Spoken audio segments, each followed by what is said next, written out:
बराती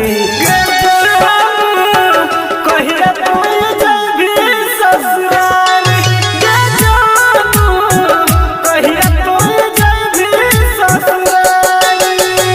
मंगल के माराबा कर तैर जान बुध के यही तई बराती रे जानू छोरी चल जइबो ससुराल रे जानू छोरी चल जइबो ससुराल।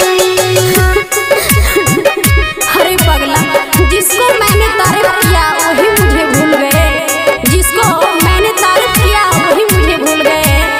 हर बार कॉल किए आपको मैसेज किए आप जवाब नहीं दिए, इसीलिए गुस्सा से जाके फांसी के फंदे पे झूल गए।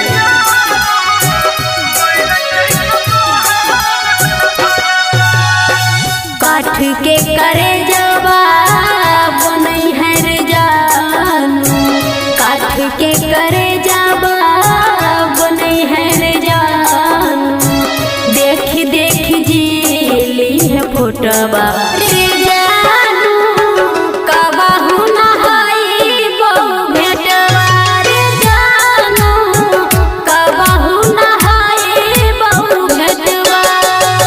खइबो जहरबा मेरा तो खबरबा टूट जइतो ही दिन कर जबा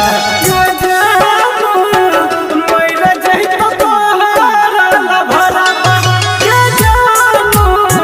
मर जइतो तोहर लभरबा। आप भले ही हमसे हैं दूर, आप भले ही हमसे हैं दूर, हम जानते हैं हरे पगला आप ही बनोगे मेरे मांग के सिंदूर, आप ही बनोगे मेरे मांग के सिंदूर।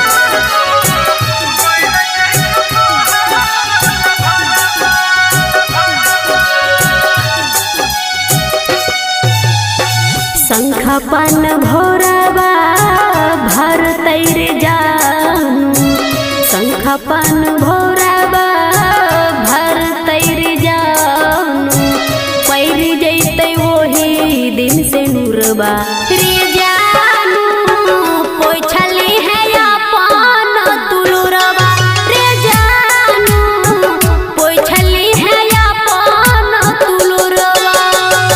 समझ तो सरबा के कमैले के जान तू तो भी तू पिया बहके तोरबा